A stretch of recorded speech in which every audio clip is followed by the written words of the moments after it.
एमर्स club पे आज हम लोग करने वाले हैं बिहार बोर्ड के द्वारा दिया गया मॉडल सेट नंबर 2 जो कि आपका आर्ट्स का मॉडल सेट है। चाहे आर्ट्स का हो कि साइंस का हो, आप ये देख के मत घबराओ कि ये मेरे सब्जेक्ट नहीं है। इंग्लिश आपका दोनों सेम ही होने वाला है। तो गाइस बिल्कुल आप इस वीडियो को अंत तक जरूर देखो। यहाँ पे आप फिर 100 क्वेश्चंस मेरे साथ डिस्कशन करोगे, 100 ऑब्जेक्टिव क्वेश्चन जो कि बिल्कुल आप ही के सिलेबस का है, कहीं और अदर सिलेबस या मैं कोई अदर बुक में नहीं करवा रहा हूँ। तो सो गाइस प्लीज आप जरूर देखो, बिल्कुल 2022 का मॉडल सेट है जो आपके लिए बहुत ही ज्यादा बेनिफिशियल होने वाला है। तो आज का थोड़ा सा मैं मॉडल सेट में क्या डिफरेंस ला रहा हूँ कि आपको आज मैं पहले ऑब्जेक्टिव में जो लेने वाला हूँ वो लूंगा, क्या कहता है ये, लिटरेचर से पहले मैं ले लेता हूँ आने तो। Yes 61 yes guys,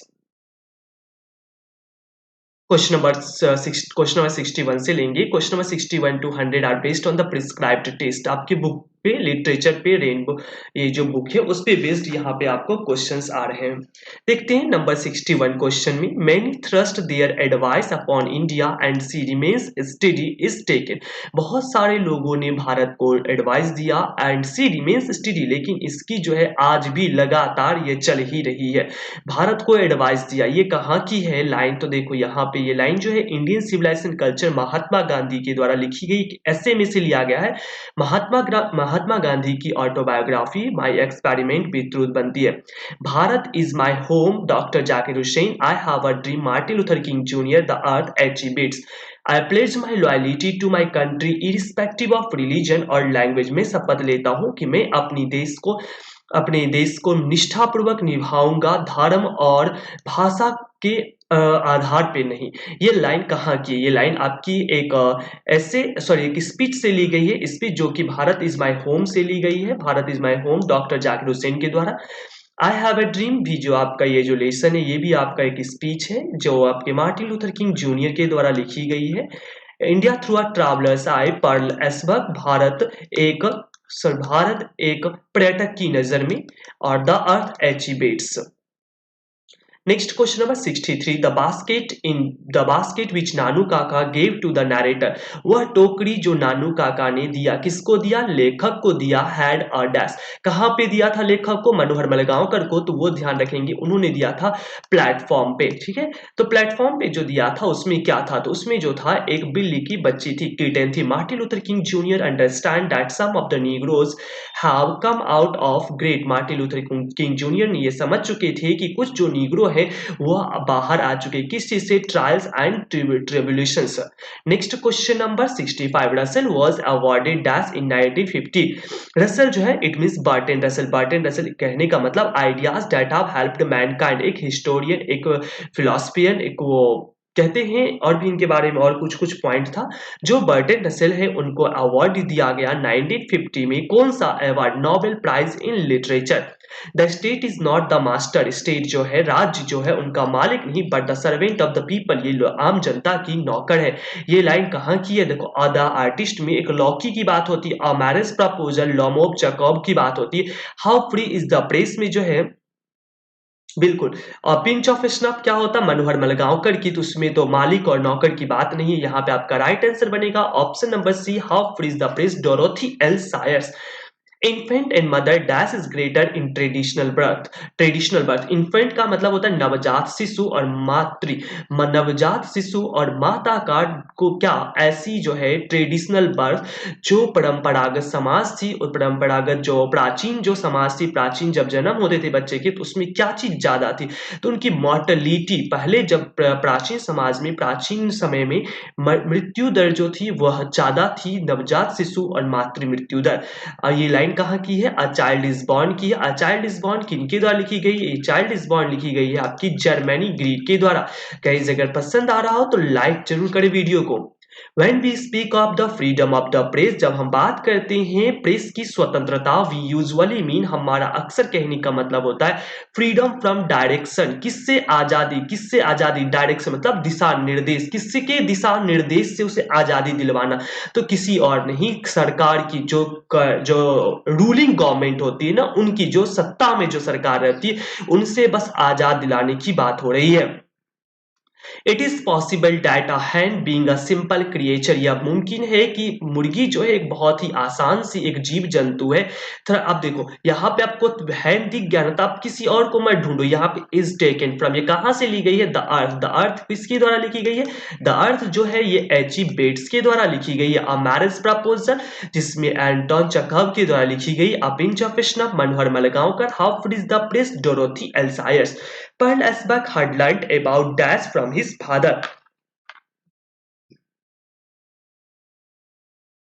Perl S Buck India through a traveller's eye ने सीखा, क्या सीखा? अपने पापा से।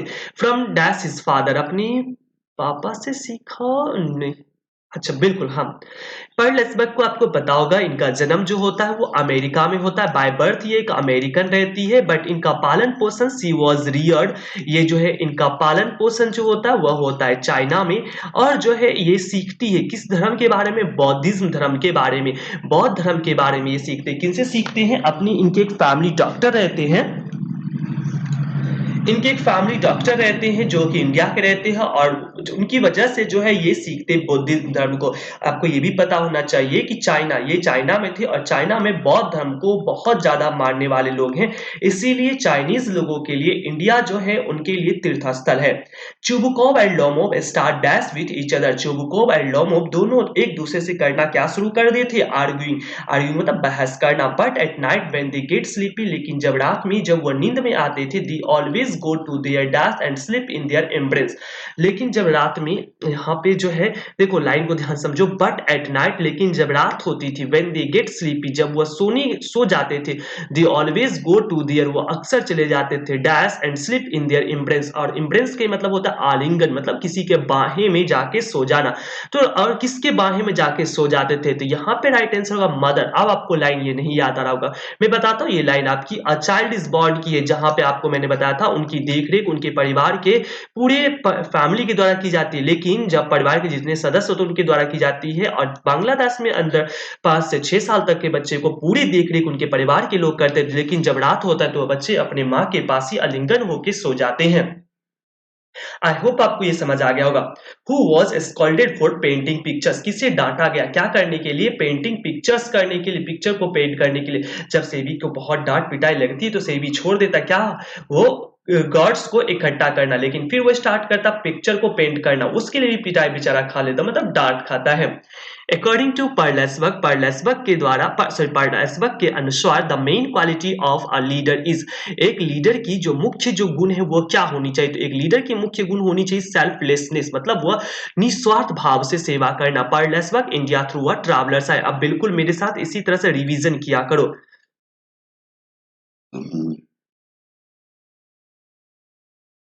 Johnson was a poor, Johnson एक गरीब। जॉनसन एक गरीब क्या रहते हैं? सबसे पहली बात है जॉनसन जो है ना, ये गरीब जो है किसान रहते हैं। जॉनसन किसके पिता रहते हैं? आप लोग कमेंट करके बताएंगे। Not in the hope the world can show a fitter love for me, न संसार में मैं आशा नहीं करता हूं कि मुझे तुमसे कोई अच्छा प्यार करके मुझे दिखाए। ये लाइन कहां से ली गई है? अरे प्यार व्यार जितनी बातें होती है, sweetest love I do not गो, किसने लिखा? एक मेटाफिजिकल पोएट जॉन डॉन ने लिखा है। तो बिल्कुल ध्यान रखेंगे, जॉन डॉन एक मेटाफिजिकल पोएट के द्वारा लिखी गई। अच्छा मुझे बताएंगे इनकी वाइफ का नाम क्या रहता? बिल्कुल इनकी वाइफ का नाम जो रहता है वो रहता है एनीमोर। अच्छा ये इनका धर्म क्या रहता है वो भी याद रखेंगे जॉन डन का। ये एक एंटी कैथोलिक रहते हैं। ये क्या रहते हैं? एंटी कैथोलिक रहते हैं। ये भी चीज को आप ध्यान रखेंगे, एग्जामिनर का कुछ भी मन पूछ सकता है। ये पढ़ते थे ऑक्सफोर्ड यूनिवर्सिटी में, लेकिन इनको छोड़ना पड़ जाता है। क्यों? क्योंकि ये जो है एंटी कैथोलिक थे।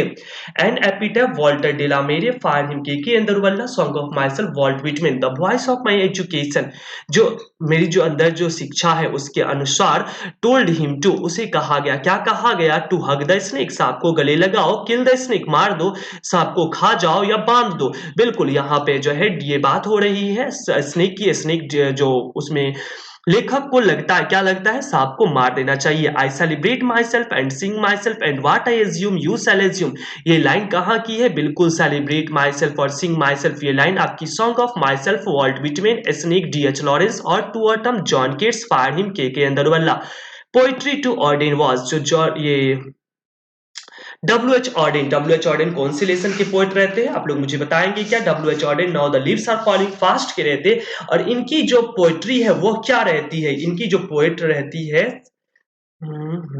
इनकी जो पोएट रहती है, इनके लिए जो पोएट्री टू ऑडेन वाज, इनके लिए जो कविताएं थी ऑडेन के लिए, वो एक सीरियस गेम थी। अच्छा मैं बता दूं जो इनके बारे में, डब्ल्यू एच ऑडेन के बारे में एक चीज याद रखेंगे, डब्ल्यू एच ऑडेन को जो है ना पुलित्जर प्राइज से सम्मानित किया गया था 1948 में। इनकी एक बुक रहती है, उस बुक के लिए, जिस बुक का नाम रहता है the age of anxiety. I hope आपको ये चीजें याद आ रहा होगा। Next, close bosom friend of the maturing sun, बिल्कुल जिगरी यार, किसका किसका जिगरी यार, तो मैच्योरिंग सन, एक परिपक्व सूरज का कौन रहता है, तो ऑटम रहता है। ये इज टेकन फ्रॉम, ये लाइन कहां से ली गई है, ये और टू ऑटम की लाइन है। Next question number 81, who was light of step and heart, किसे भटकने की, जगह जगह घूमने की आदत रहती है, तो ये रहती है ओल्ड लेडी, एन अगली lady, a विग्ड lady, a beautiful lady, बिल्कुल यह एन एपिटैफ की लाइन है, जिसमें वो कहते हैं वॉल्टर डेलामेरे, वॉल्टर डेलामेरे कहते हैं कि वह महिला जो है उसे आदत थी जब वो जीवित थी तो उसे जगह जगह भटकने की, लेकिन आज ये ग्रेव में लेटी हुई, कब्र में लेटी हुई है बिना कुछ किए हुए। That there is some corner of a foreign field, यहाँ पे देखो बात हो रही है, that there is some corner of a foreign field की विदेशी भूमि का कुछ टुकड़ा, डैट इज फॉर एवर, जो कि हमेशा हमेशा के लिए हो जाए, किसकी हो जाए, इंग्लैंड की हो जाए। कहां से ली गई, द सोल्जर से ली गई। द सोल्जर को किसने लिखा है, रूपर्ट ब्रूक ने लिखा है। You may seek him in the basement, you may look up in the air, who is the poet looking for, तुम उसे देखोगे, कहां देखोगे, बेसमेंट में देखोगे, तुम उसे देखोगे हवा में झूलते हुए। who is the poet looking for, कभी किसको देख रहे हैं यहाँ पे, तो कभी जो है मैकाविटी को कह रहे हैं इसमें। once strolling it down, down का मतलब होता है संध्या, और एक होता है डस्क, डस्क का मतलब होता है सुबह, सुबह मतलब कब, सूर्य उदय से पहले जो समय होते हैं उसे डस्क कहते हैं। वंस स्ट्रॉलिंग ए डाउन पास्ट रिवर, सॉरी मैंने गलत बताया, एक मिनट बिल्कुल मैं गलत बता दिया हूं। डस्क का मतलब होता है संध्या और डाउन का मतलब होता है, अब सही करेंगे, थोड़ा सा मिस्टेक हो गया। डाउन का मतलब होता है सूर्योदय से पहले, ठीक है ना, ध्यान देंगे। सूर्योदय से पहले का जो समय होता है उसे कहते हैं हम लोग क्या, उसे कहते हैं हम लोग डाउन, ठीक है ना। Once strolling at down past river, एक बार जब मैं सूर्योदय से पहले एक नदी के किनार ऐसे घूम रहा था, बैंक एंड घाट, और वहां पे किसके बगल में, घाट के बगल में, इज टेकन फ्रॉम, तो घाट कहाँ की है, फार हिम के अंदरवल्ला, वह एक सुबह के ये के अंदरवल्ला अपने पिताजी के साथ घूम रहे होते हैं। I picked up A clumsy log, मैंने एक क्लम्सी मतलब क्या, लचीले एक लकड़ी का लट उठाया, and through it at the water trough with a clatter, और मैंने उसे फेंक दिया जोर से, किधर फेंक दिया, वाटर ट्रफ के पास। ये लाइन कहां से ली गई है, ये लाइन जो है आपके स्नेक डीएच लॉरेंस की लाइन है।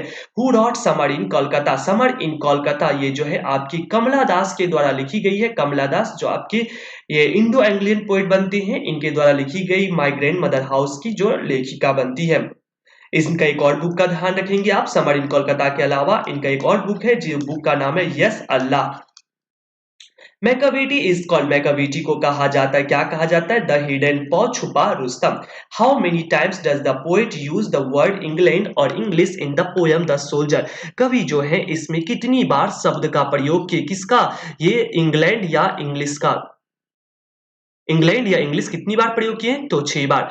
Who wrote an epitaph for the beautiful lady, an epitaph जो है, ये जो है ना, हु रॉट एन एपिटाफ, किसने लिखा है एन एपिटाफ, किसके लिए, एक ब्यूटीफुल लेडी के लिए। सिंपल सा क्वेश्चन आ गया आपके लिए, ये लिखा गया है वॉल्टर डेलामेरे के द्वारा। डीएच लॉरेंस लिखे हैं स्नेक को, टीएस इलियट लिखे हैं Macavity the mystery cat, John Donne लिखे हैं sweetest love I do not go, John Keats क्या कौन सा लिखे हैं, जॉन किट्स, डब्ल्यू एच ऑर्डर, now the leaves are falling fast. Guys अगर आपको अच्छा लग रहा हो तो प्लीज लाइक जरूर करते चले वीडियो को।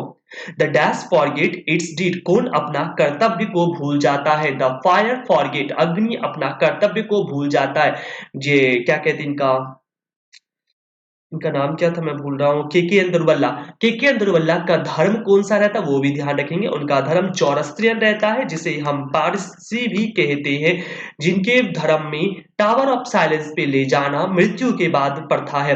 द सैक्सॉन्स कॉल दियर लैंग्वेज, सैक्सॉन्स जो थे, सैक्सॉन्स किसकी बात हो रही है यहाँ पे ध्यान देंगे, सैक्सॉन्स जो थे वह थे जर्मनिक लोग, वह उन्होंने इंग्लिश को, अच्छा क्लैटिक एक होते हैं, क्लैटिक और सैक्सॉन्स, आई थिंक ये क्वेश्चन यहाँ पे रहा। क्लैटिक किसे कहा गया, तो क्लैटिक जो है इंग्लैंड के जो पहले लोग थे उन्हें क्लैटिक और सैक्सॉन्स उन्हें कहा जाता था जो इंग्लैंड के लोग थे। सैक्सॉन्स मतलब एंजल, सैक्सन्स और जूट, ये जो है अब पहले जो लैंग्वेज जो शुरू की उसका क्या नाम रखे थे? English. The authorised version of the Bible helped in, जो बाइबल का जो ऑथोराइज्ड वर्जन, जो आधिकारिक रूप से जो उनका जो नया जो वर्जन निकाला गया, वो मदद किया किस चीज में? इंग्लिश को डैश करने में, इंग्लिश को क्या करने में? इंग्लिश को सिंप्लीफाई करने में। अच्छा, बाइबल को ट्रांसलेट किया था कोई, किसने ट्रांसलेट किया था? विक्लिफ ने ट्रांसलेट किया था। Next, close contact with the dash had an unavoidable effect of the language of the Anglo-Saxons। बिल्कुल देखो, अभी मैंने आपको तुरंत इसका बताया, ये आंसर है क्या? यहाँ पे जो है ये क्लैटिक्स हो जाएगा। क्लोज कॉन्टेक्ट विद द क्लैटिक, जो क्लैटिक से जो इंग्लैंड के लोग से मिले, हैड एन अनअवॉइडेबल इफेक्ट, इसका एक अनअवॉइडेबल प्रभाव पड़ा किसके? तो एंग्लो सैक्सन्स की भाषा पे। Who wrote Piers the Ploughman? Piers the Ploughman किसने लिखा है? तो पायर्स द प्लॉमेन जो है यह लिखी गई है आपकी लैंगलैंड के द्वारा।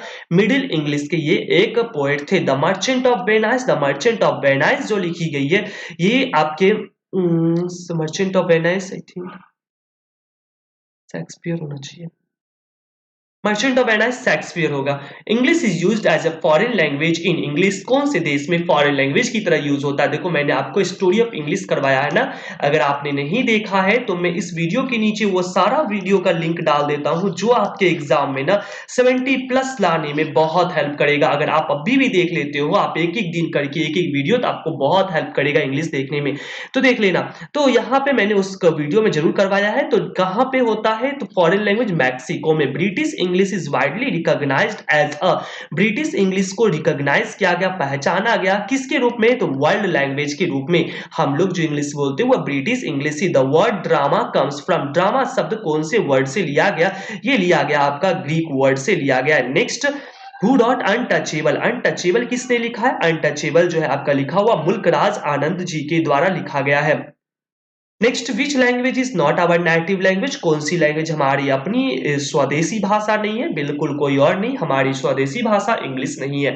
होप गाइस आपको यहाँ तक अच्छा लगा हो, अच्छा लग रहा हो तो लाइक जरूर हिट करें।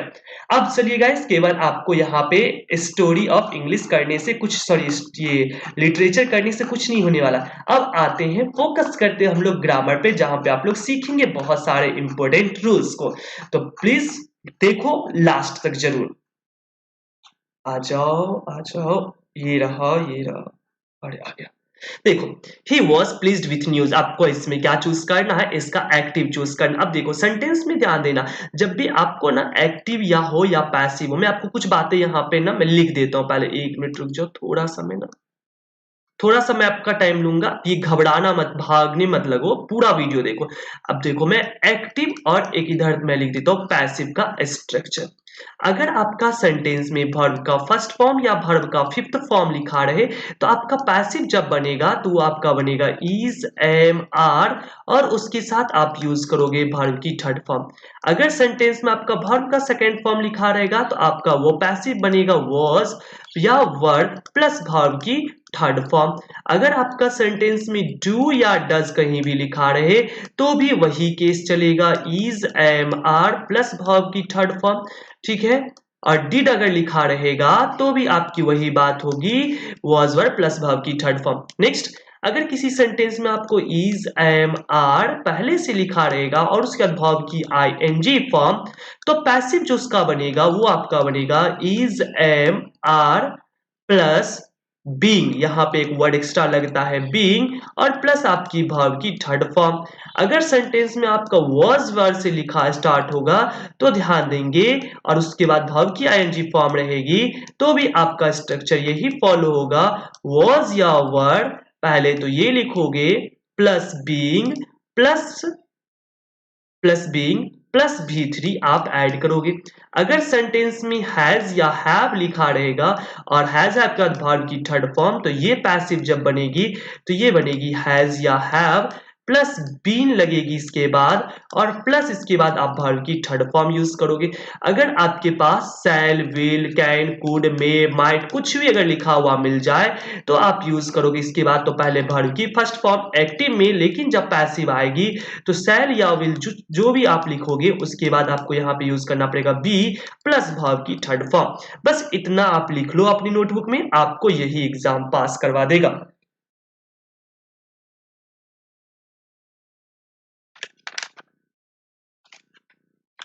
नेक्स्ट आ जाओ।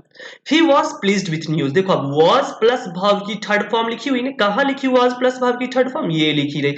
मतलब क्या यूज करना आपको, वर्ब का सेकंड फॉर्म एक्टिव में यूज करना, ये क्योंकि पैसिव में लिखा हुआ है ना। अब देखो एक्टिव में यूज करना चाहते हो तो V2 किधर लिखा हुआ, V2 इधर लिखा हुआ है। Bill please wrong, should wrong, him pleased ये भी V2 है। लेकिन हिम देखो यहाँ पे देखो, हम अक्सर क्या करते हैं, सब्जेक्ट को ऑब्जेक्ट की जगह पे, ऑब्जेक्ट को सब्जेक्ट की जगह पे, ये हम फेरबदल करते हैं एक्स रूल की तरह। द न्यूज प्लीज्ड हिम, यहाँ पे ऑप्शन हमारा राइट होगा, द न्यूज प्लीज्ड हिम। ये डी क्यों नहीं होगा, क्योंकि हिम प्लीज्ड यहाँ पे तो सब्जेक्ट का जगह ना, ही प्लीज्ड विथ द न्यूज, फिर तो आपका पैसिव भी आ जाएगा। यहाँ पे तो द न्यूज आना चाहिए ना, जिसकी वजह से ये रॉन्ग हो जाएगा। Next question number 2, you dash drive fast, there is speed limit here. तुम्हें यहाँ पे ड्राइव फास्ट नहीं करना चाहिए, क्यों, क्योंकि यहाँ पे एक स्पीड लिमिट है। तो यहाँ पे आपको कंपल्सन शो कर रहा है, कंपल्सन का हिंदी होता है मजबूरी, बाध्यता, आपको मजबूर कर रहा है कि आप यहाँ पे नहीं चला सकते हो, अवश्य नहीं चला पाओगे, इसीलिए मस्ट नॉट का यूज करोगे। आई डैश ऑल डे, मैं पूरे दिन काम करता रहा, but I haven't finished my task yet. Yet लग जाता है जब भी किसी सेंटेंस में, तो ध्यान रखोगे वह सेंटेंस आपका नेगेटिव ही फॉर्म होता है, वो भी आपका परफेक्ट में। मैं पूरे दिन काम किया लेकिन फिर भी काम खत्म नहीं हुआ, कहने का मतलब आप काम कर रहे हो, अभी तक काम चल ही रहा है, कहने का मतलब present perfect continuous. I have been working all day, I am working मतलब मैं कर रहा हूं, आप बोलते वक्त तो कर नहीं रहे हो। क्वेश्चन नंबर 4, सी से डाइट, वह कहती है सी हैड लॉस्ट हर की। इसका आपको क्या चूज करना है, नैरेशन, डायरेक्ट नैरेशन चूज करना है। तो देखो यहाँ पे सी से डाइट, अब मैं आपको सिखाता हूँ। यहाँ पे सबसे पहले ऑप्शन कट करना, देखो मैं ऑप्शन कट करके मैं आपको सिखाता हूँ। यहाँ पे आप देख पा रहे हो ना, सेड के बाद डाइट लगा हुआ है ना, मतलब हमारा रिपोर्टिंग वर्ब V2 में होना चाहिए। आप देखो रिपोर्टिंग वर्ब यहाँ पे सेड V2 है, चलेगा। सेज V5 है, नहीं चलेगा। इज सेइंग कंटिन्यूअस नहीं चलेगा, वाज सेइंग कंटिन्यूअस नहीं चलेगा। ऑप्शन नंबर ए होगा she said I have lost my keys. तो इसका हम चेंज करते हैं तो क्या लिखते हैं, सी का सी लिखेंगे, सेड का यहाँ पे हम सेड डाइट लिखेंगे, she said died. I first person subject according, she have का मैं लिखूंगा had, she had lost my first person हम ऑब्जेक्ट की तरह, ऑब्जेक्ट कुछ नहीं है यहाँ पे जो है माई कीज, यहाँ पे देखो वैसे क्या लिखा हुआ हर की, कुछ भी आप यहाँ पे एज्यूम करके आगे लिख सकते हो। Next, she dash a beautiful dress, she dash a beautiful dress, तो उसने खरीदा, सी हैव बॉट ना, सी सिंगुलर है, वर्ब भी कैसा लेगा, सी अगर सिंगुलर है तो वर्ब भी से सिंगुलर चाहिए, it means she has bought a beautiful dress. Sir ये क्यों नहीं होगा, क्योंकि बिल के बाद हमेशा वर्ब की फर्स्ट फॉर्म रॉन्ग है, माइट के बाद वर्ब की फर्स्ट फॉर्म रॉन्ग है, हैव के साथ तो जाएगा नहीं क्योंकि ये प्लूरल है। The culprit was sentenced to 5 years in prison, culprit का दोषी, दोषी को दिया गया, क्या दिया गया, सजा दिया गया 5 साल उसको जेल में रखने की। अब देखो इसका यहाँ पे आपको ना अंडरलाइन वर्ड का मीनिंग चूज करना है, तो कन्विक्टेड मतलब उसे दोषी करार दिया गया, कन्विक्ट का मतलब होता है दोषी करार देना, डिसअपॉइंटेड मतलब निराश होना, चीट का मतलब धोखा देना, अवॉइड का मतलब किसी चीज को अवॉइड कर देना, मतलब उसकी तरफ ध्यान तक मत देना। नंबर 7 नंबर क्वेश्चन पे आते हैं, कौन इसका राइट आंसर बनेगा, द एयर इन दिस, देखो द एयर सब्जेक्ट हो जाएगा मेरा, the air in these classrooms smells, smells verb की फिफ्थ फॉर्म जो कि सिंगुलर की तरह ट्रीट करता है, फ्रेश। अब देखो इस सेंटेंस में आपका सब्जेक्ट मिल गया ना, द एयर मेरा सब्जेक्ट मिल गया, एयर कैसा सब्जेक्ट है, सिंगुलर, तो इसे वर्ब भी तो सिंगुलर चाहिए जो कि मेरा बिल्कुल सेंटेंस में बैठ रहा है, the air in this classroom smells fresh हो जाएगा मेरा राइट आंसर।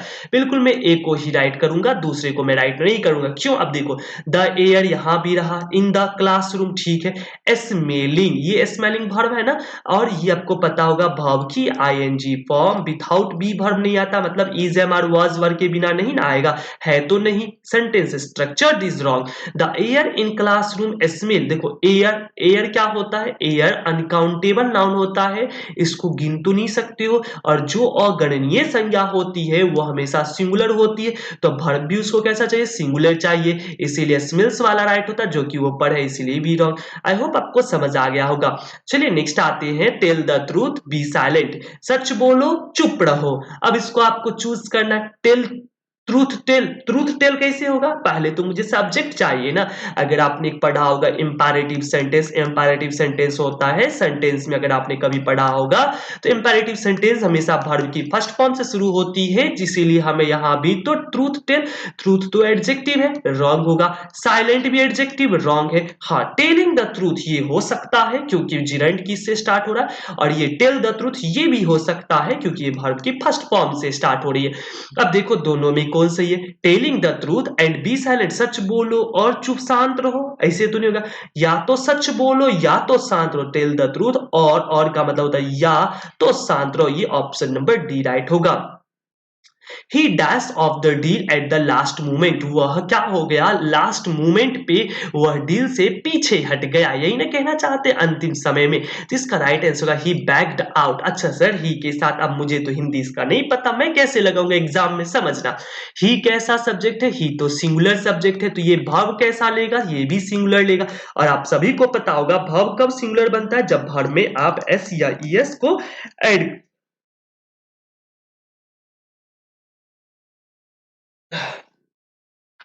जब हम एस या ईएस को आप ऐड करते हैं तो वो सिंगुलर बन जाता है। अब देखो यहाँ पे ऑप्शन नंबर ए में क्या एक्ट्स लिखा हुआ है, नहीं लिखा, हटाओ। आस्क्स लिखा हुआ, नहीं लिखा, इसे भी हटाओ। बैक्स लिखा हुआ, नहीं लिखा, हटाओ। तो बचा कौन, बैग्ड। ये क्या लिखा हुआ, V2 में लिखा हुआ, तो V2 तो पास्ट में सिंगुलर प्लूरल किसी से कोई मतलब नहीं। A soldier should value honour dash life, एक सोल्जर को वैल्यू देना चाहिए, महत्व देना चाहिए, किसको, अपने जीवन को, उससे ज्यादा, जितना ज्यादा उसकी जो महत्व है उससे ज्यादा उसे महत्व देना चाहिए। सप्लाई का सही स्पेलिंग ये हो जाएगा, choose the correct synonym of barren, barren का मतलब होता है बंजर, बंजर का क्या होगा, एस्टराइल होता है बंजर। पार्सल तो आप समझते होगे, आप लोग भी आजकल बहुत पार्सल मंगवा रहे हो। पनिश का मतलब होता है किसी को सजा देना। अप्रोच आपका तरीका। Give one word substitution, one who eats flesh, वह व्यक्ति जो मांस खाता हो। देखो इसमें जो है ना मांस खाता हो, थोड़ा सा आप इस चीज को समझेंगे, यहाँ पे जो व्यक्ति मांस खाता है ना, इसके लिए वैसे सही शब्द जो बनता वो बनता आपका कार्निवोरस, ठीक है ना, बट कार्निवोरस नहीं है तो मैं यहाँ पे आपको टिक करने के लिए कहूंगा कैनिबल। कैनिबल का मतलब होता है वैसे नरभक्षी, नरभक्षी कहने का मतलब जो केवल ये जो मनुष्य का मांस खाता हो, मानव का मांस खाता हो, उसे कहेंगे। बट वेजिटेरियन का मतलब क्या होता है, शाकाहारी। पैरासाइट का मतलब परजीवी। और इनकॉरिजिबल, इसका इसका मतलब जो है, इसका मतलब आपका, आई थिंक, रुक जाओ एक मिनट,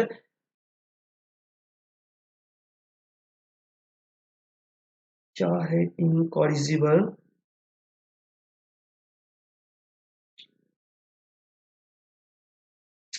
ये कुछ अजीब सा है, मतलब जो समझ नहीं आ रहा है ऐसे, मतलब हिंदी अजीब सा आ रहा है, मैंने, मुझे भी नहीं पता था, मैंने डिक्शनरी खोल के देखा है तो अजीब सा कुछ मीनिंग है, तो आप लोग देख ले ना, पता नहीं बहुत अजीब सा आ रहा। अरे यार ये क्यों फंस गया।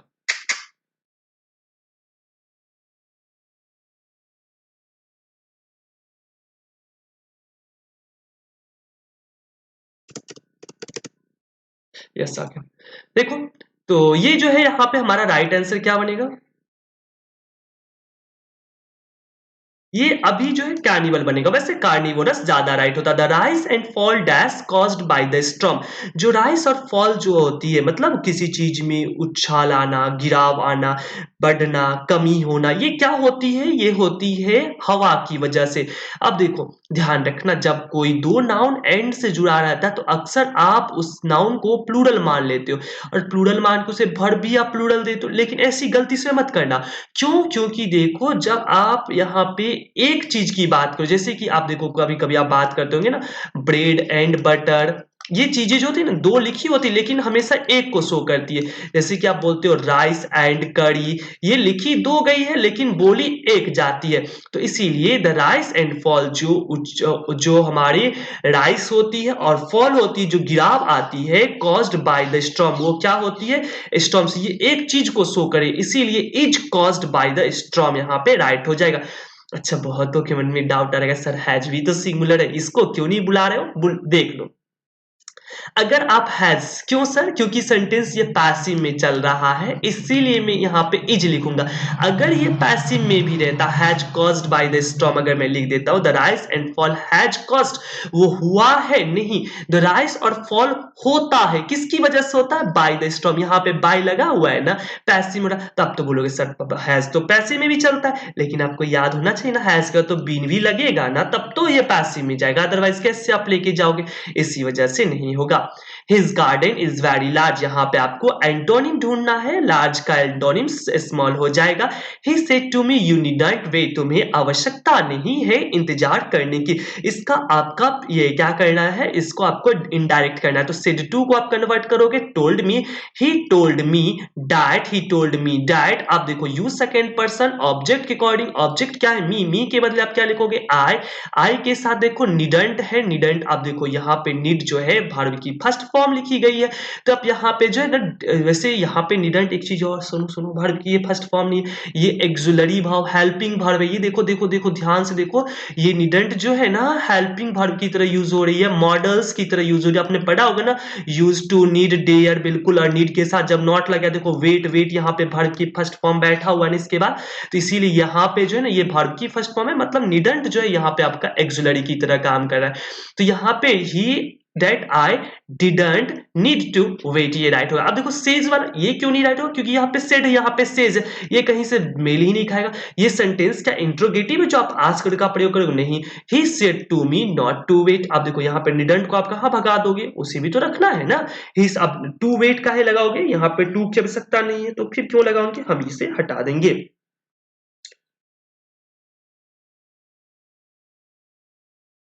Choose the correct spelling word, आपको इसमें करेक्ट स्पेलिंग चूज करना है। नेसेसरी का सही स्पेलिंग जो होगा आपका यहाँ पे option number D I think हो जाना चाहिए, NECESSARY। नेसेसरी इसमें कोई चीज आवश्यकता की चीजें जो होती है, try to come dash hour before the class start, कोशिश करो क्लास के 1 घंटे पहले आने की। अब देखो यहाँ पे आपका आवर, आवर जो होता है ये H वर्ड से स्टार्ट होता है, बट ये आपको साउंड करता है आ से। और मैंने आपको बताया आप जब भी आर्टिकल प्लेस करो तो हमेशा इस चीज का ध्यान रखो कि आप आर्टिकल को जो है उसकी साउंड से प्लेस करो, ये ना कि आप AEIOU को देख के जो है उसके पीछे आयन का यूज करना, ऐसी गलत होती है। यहाँ पे try to come an hour before the class start हो जाएगा। One of the teachers dash next door to my uncle. यहाँ पे आपका क्वेश्चन देखो, यहाँ पे वन ऑफ का रूल ऐसे याद रखना कि जब भी वन ऑफ किसी सेंटेंस में रहता है तो उसके बाद आपकी जो नाउन यूज होती है वो प्लूरल फॉर्म में यूज होगी। क्यों? क्योंकि आप बहुत सारे शिक्षकों में से किसी एक को चूज करो और उसके बाद वर्ब जो यूज करते हो वो सिंगुलर फॉर्मेटिव में ही यूज करोगे। तो one of the teachers dash next door to my uncle, यहाँ पे जो आप यूज करने वाले हो जो कि एक टीचर्स की, तो यहाँ पे सिंगुलर वर्ब जो कि ऑप्शन नंबर आपका बी राइट हो जाएगा, lives next to door of my uncle, to my uncle. Choose the correct sentence, यहाँ पे आपको सही सेंटेंस को चूज करना है। यहाँ पे आप कौन सा सही सेंटेंस होगा मैं आपको बताता हूँ। They don't like to him, यहाँ पे देखो they don't like to him, like him तो होता ना, डोंट लाइक टू हिम कुछ होता है, सब्जेक्ट कहाँ है? दे डोंट लाइक हिम, बिल्कुल ये आपका राइट हो जाएगा। दे नॉट लाइकिंग हिम ये भी नहीं होगा, पढ़ के आपको लग जाएगा इसमें। वैसे मैं ज्यादा डिस्क्राइब नहीं कर पा रहा हूँ क्योंकि आप लोग का समय ज्यादा जाएगा, वीडियो लेंदी हो जाएगी। I want to dash in America, I want to settle down, see about, set apart बाहर जाना, सेट फोर्थ, ये सभी का मतलब आपका कुछ और होता है। स्प्रेड अ क्लॉथ, ध्यान रखना जब भी आपको क्लॉथ की बात हो और कहा टेबल के ऊपर स्प्रेड करो तो आप हमेशा यूज कर दो spread the cloth, spread a cloth over the table. Dash I use your phone, क्या मैं आपका फोन यूज कर सकता हूं? जब भी आपको किसी से परमिशन मांगना हो आप मे का यूज करोगे, अगर मे ना रहे तो आप वुड का यूज करो, अगर वुड ना रहे तो आप कुड का यूज कर सकते हो। शट ऑल द डोर्स, इसका पैसिव चूज करना है। Let all the doors be shut, यहाँ पे आपका राइट आंसर हो जाएगा क्योंकि ये इंपैरेटिव सेंटेंस है। इंपैरेटिव सेंटेंस में आप हमेशा शट का तीनों फॉर्म एक ही जैसा होता है, शट शट शट ही होता है। Let all the doors be shut हो जाएगा। Tibet is dash the north of India, Tibet है कहाँ पे है? भारत के नॉर्थ में है। इसका आपको सही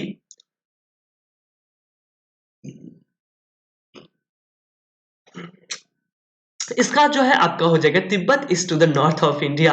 the poor lady poison dash, poor lady जो थी वह क्या कर ली, पॉइजन कर ली, खा ली, जहर खा ली, किसको, हरसेल्फ, अपनी आप को जहर खिला ली। ध्यान रखेंगे कभी भी ही के लिए हिमसेल्फ, इट के लिए इट सेल्फ, दे के लिए डैम सेल्फ का यूज करते हैं, वन के लिए oneself. We should dash our elders, हमें अपने एल्डर्स को क्या करना चाहिए, रिस्पेक्ट करना चाहिए। शुड एक मॉडल एक्सुलरी है, मॉडल एक्सुलरी के बाद वर्ब की फर्स्ट फॉर्म रिस्पेक्ट यहाँ पे राइट हो जाएगा। Let us do this work, चलो हम लोग इस काम को करते हैं, इसका आपको क्या करना है, टैग बनाना है। तो ध्यान रखेंगे हम लोग चलेंगे तो हम लोग चलते हैं, तो शैल भी यहाँ पे आपका टैग बन जाएगा। Next question number 29, she dash her hand, she dash her hand, एक मिनट एक मिनट, यहाँ पे ऑप्शंस देखो, सी डैश हैंड, यहाँ पे आपका ऑप्शन है सी वेव हर हैंड। 29 में जो है यहाँ पे थोड़ा सा ध्यान देंगे, यहाँ पे ऑप्शन में थोड़ी सी मिसप्रिंट है। यहाँ पे ये ऑप्शन या तो वेव से लिखा रहता तो राइट होता, या यहाँ पे आपका वेव्ड लिखा रहता तो राइट होता। क्यों, क्योंकि इस वेव्ड का मतलब होता है हिलाना, वह अपना हाथ हिलाए।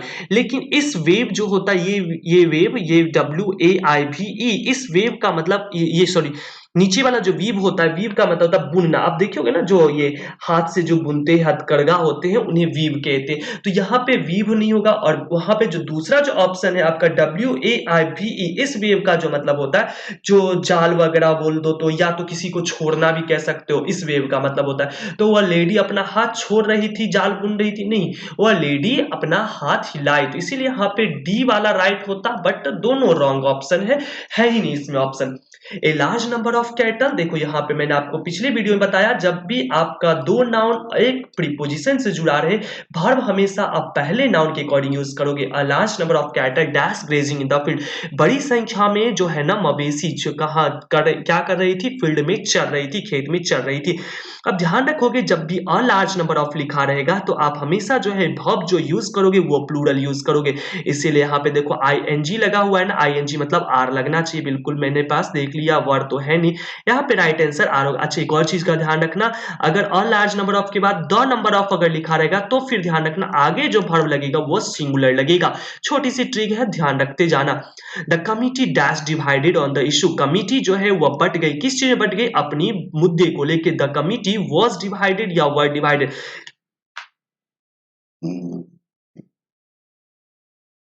वैसे एक देखो कमिटी जो है एक समूह का है, होता समिति जो है ना वह बट गई। तो यहाँ पे जो है ना समिति, अगर एक की समिति तो एक ही होती है, लेकिन उसके जितने लोग हैं ना वह बट चुके हैं, तो इसीलिए हम यहाँ पे वर का यूज करें। अगर बटने की बात नहीं होती ना तो मैं यहाँ पे वाज का ही यूज करता। ध्यान सुनना, अगर कमिटी का जैसे the committee dash given there decision, the committee was given there decision right होगा, लेकिन डिवाइडेड बढ़ चुकी है तो मतलब अलग अलग हो चुकी है, इसीलिए हम यहाँ पे जो है प्लूरल वर्ब का यूज करेंगे। Where there is smoke there is fire, जहां पे धुआं होती है वहां पे आग होती है। इसका आपको नेगेटिव सेंटेंस चूज करना, नेगेटिव चूज करना है तो मतलब आपकी मीनिंग नहीं बदलनी चाहिए, इस चीज पे ध्यान देंगे, मीनिंग आपकी वही रहनी चाहिए। देखो there is no smoke without fire, बिना आग का कभी भी धुआं नहीं आता, बिल्कुल यही आपका राइट हो जाएगा। राधा सिंग्स डैश, राधा गाती है, कैसे गाती है, देखो राधा गाती है, सिंग्स, सिंग्स क्या है, वर्ब है, और जो वर्ड वर्ब को क्वालिफाई करता है वो आपका कहलाता है एडवर्ब। और एडवर्ब कैसे बनता है, ly लग के ज्यादातर एडवर्ब बनता है। कहां लिखा हुआ, यहां लिखा हुआ delightfully. Next choose the incorrect sentence, इसमें आपको गलत सेंटेंस को ढूंढना है। He has no influence on me. अब देखो यहाँ पे जो आपके क्वेश्चंस है ना, नो इन्फ्लुएंस टू, सॉरी यहाँ पे तो ऑन, यार मैंने क्या कर दिया इस, एक minute,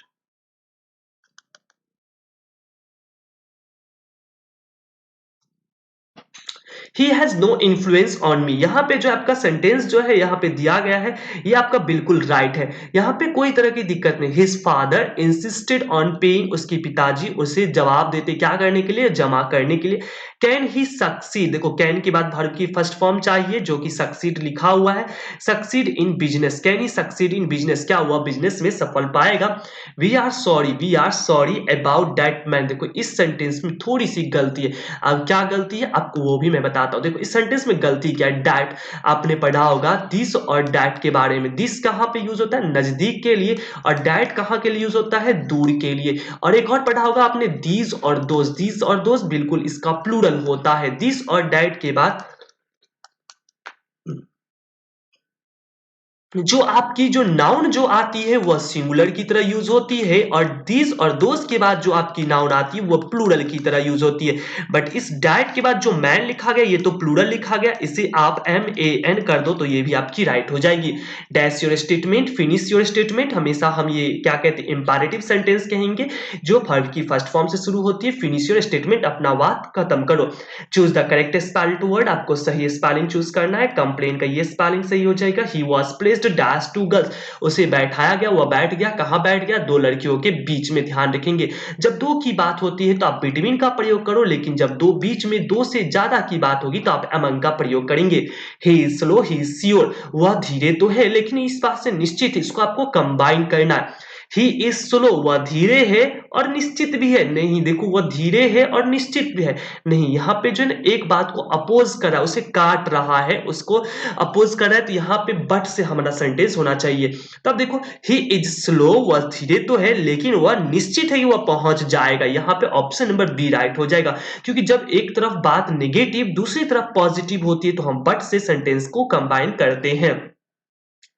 I said to the bus guys, मैं आप सबके साथ एक और वीडियो लेके आने वाला हूं जिसमें मैं आपको बताऊंगा कि कौन कौन से क्वेश्चंस को अटेम्प्ट करने हैं और कौन कौन क्वेश्चंस छोड़ना है। तो आप बिल्कुल जुड़े रहो, सब्सक्राइब नहीं किया तो सब्सक्राइब कर लो जिससे आपको बिल्कुल रेगुलर वीडियो मिलती रहे। I said to the boys, मैंने लड़कों से कहा, you should do your duty, तुम्हें अपनी कर्तव्य करनी चाहिए। इसमें आपका जो है कौन सा राइट ऑप्शन हो जाएगा बिल्कुल ढूंढेंगे इस सेंटेंस में। मैं आपको बताता हूं, सेड टू को पहले तो टोल्ड में कन्वर्ट करेंगे, ये सेड टू ही है, नहीं होगा। आस्क्ड में हो नहीं सकता, इंट्रोगेटिव होता है। द बॉयज, ये आगे पीछे हम नहीं करते नरेशन में। अब हो गया, डी मारो, आगे भागो। I told the boys that you, second person object के अकॉर्डिंग, ऑब्जेक्ट यू के सॉरी बॉयज के बदले क्या लिखोगे, दे शुड डू, दे से डू, योर के बदले फिर बॉयज का लिखोगे their, they should do their duty. Dash they help us, क्या वे लोग हमारी मदद करेंगे। यहाँ पे आपका क्या हो जाएगा, विल दे हेल्प अस, क्या वे लोग हमारी मदद करेंगे। Next, the dash of our school is very strict, कौन हमारे स्कूल के बहुत स्ट्रिक्ट है, तो प्रिंसिपल हमारे स्कूल के बहुत स्ट्रिक्ट है। ये प्रिंसिपल का मतलब होता है सिद्धांत, और ये प्रिंसिपल्स तो कुछ होते ही नहीं है। Dash milk is good for health, क्या दूध होता है ना, ये देखो drinking milk is good for health, ये जिरंड की तरह होता है। और दोस्तों ध्यान रखना, जिरंड जो होता, जिरंड जो होता है उसका वैल्यू एक नाउन के बराबर होता है, इसीलिए हम सेंटेंस में इसका शुरुआत करते हैं। ठीक है, चला जाएगा। Choose the correct sentence, actually light मैं देख लेता हूँ, थोड़ा सा वेट करो, मैं थोड़ा स्विच दे देता हूँ।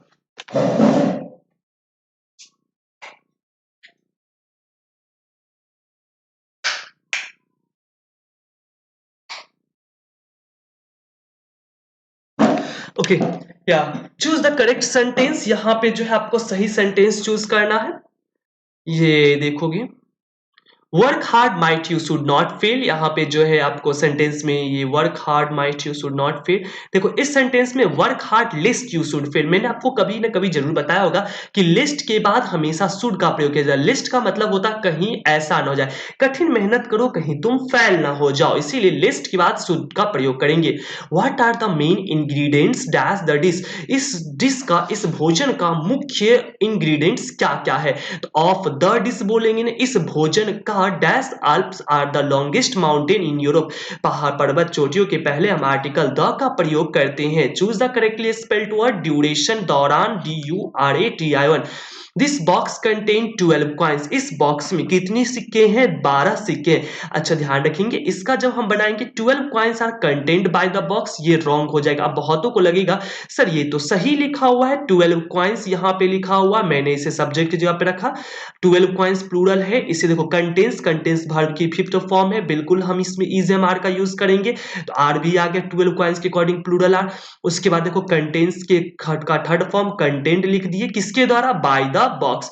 अब देखो यहाँ पे रॉन्ग क्यों होगा, क्योंकि देखो बॉक्स के द्वारा नहीं, बॉक्स में रखा गया है ना, तो इसीलिए यहाँ पे इन द बॉक्स होगा। कुछ वर्ड आप ध्यान रखोगे, जैसे कि हम कभी भी लिखते हैं शॉक, एस्टोनिज्ड, ये कुछ वर्ड के बाद ना आप एट का ही यूज करते हो, जैसे कि प्लीज्ड, अभी कुछ मैंने ऊपर सेंटेंस पढ़ाया ना, कहीं पे प्लीज्ड के बाद विथ का प्रयोग करते हो, नो के साथ हमेशा टू का प्रयोग करते हो। ये कुछ याद रखेंगे वर्ड। पैसिव में भी ये इन यहाँ पे कंटेन्ड इन दिस बॉक्स, ये वाला आपका राइट आंसर हो जाएगा। One who speaks for others is वह व्यक्ति जो दूसरों के लिए बोलता है उसे क्या कहते हैं? स्पोक्समैन होते हैं ना पार्लियामेंट में जिनका स्पीकर कहते हैं। The synonym of yearly is, yearly का पर्यायवाची क्या होगा? एनुअल, वार्षिक। The door has been broken, इसका एक्टिव चूज करना है। हैज प्लस भाव की थर्ड फॉर्म ढूंढो, किधर लिखा हुआ? ब्रोक भाव की थर्ड फॉर्म हटाओ। Someone has broken the door, इसमें बिल्कुल ऑब्जेक्ट गायब है। आपने पढ़ा होगा ना कि समवन वगैरह हट जाता, रिमूव करते। The antonym of wide, wide का मतलब चौड़ा, चौड़ा का विपरीतार्थ क्या होगा? नैरो। ब्रॉड का मतलब होता है चौड़ा, स्पेसियस का मतलब होता है काफी जगह वाला।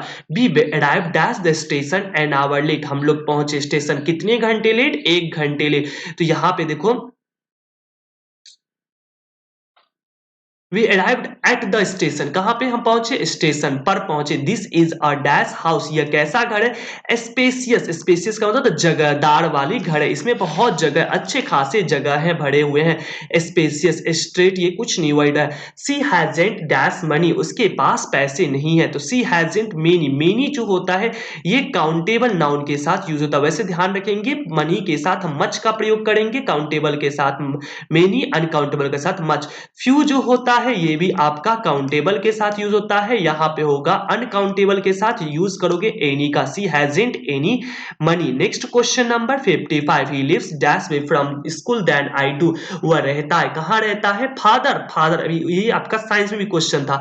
फादर नहीं, फर्दर और एक होता है फादर, ये दोनों में अंतर समझना। इस फादर का यहाँ पे राइट आंसर होगा फादर। फादर का होता है दूर, ठीक है ना, वह रहता है, दूर रहता है, स्कूल से दूर, जितना मैं दूर रहता हूं उससे भी दूर रहता है। और इस फर्दर का मतलब क्या होता है? इस फर्दर का मतलब होता है कुछ बात आगे की, और जो भी बातें जो कुछ आगे कहना चाहते हैं उसे हम कहते हैं फर्दर, ठीक है ना। Choose the odd one out, beautiful सुंदर, नाइस सुंदर, चार्मिंग सुंदर। अब बिगिनिंग का मतलब होता है शुरुआत करना, जो कि ये ऑड वन आउट हो जाएगा, सब सुंदरता बताती है। India will become dash a super power shortly, India बनेगी, क्या बनेगी? सुपर पावर बनेगी जल्द ही। India will become a super power, India will become super power, यहाँ पे जो है आप यहाँ पे चूज करोगे a super power shortly. How many dash are available for the spectacles, spectacles मतलब होता है दर्शक, दर्शक के लिए कितने डैश हैं? तो कितनी क्या होंगे? कितनी मेनू नहीं होंगे, कितनी टिकट्स हैं? I must dash my shoes मेंडेड, मैं देखो मेंडेड लिखा गया, वर्ब की third form I must. Must के बाद हमेशा आप यूज करते हो जो भी मॉडल एक्सुलरी रहे ना, शैल, विल, कुड, मे, माइट, कुछ भी लिखा रहे उसका हमेशा आप हैव का यूज करोगे। I must have mended my shoes. And last question आपका इस वीडियो सीरीज का, I shall be absent dash tomorrow, मैं अब्सेंट रहूंगा, कब अब्सेंट रहूंगा? तो कल अब्सेंट रहूंगा। इसमें आपका चूज क्या करना है आपको? सही, I shall be absent from tomorrow, मैं कल से अनुपस्थित रहूंगा, यहाँ पे फ्रॉम हो जाएगा। होप गाइस आपको बहुत अच्छा पसंद आ रहा होगा वीडियो, प्लीज गाइस लाइक करें, और अच्छा लग रहा हो तो शेयर भी जरूर करें। सब्सक्राइब नहीं किया तो सब्सक्राइब करें। थैंक यू गाइस, मिलते हैं नेक्स्ट वीडियो में।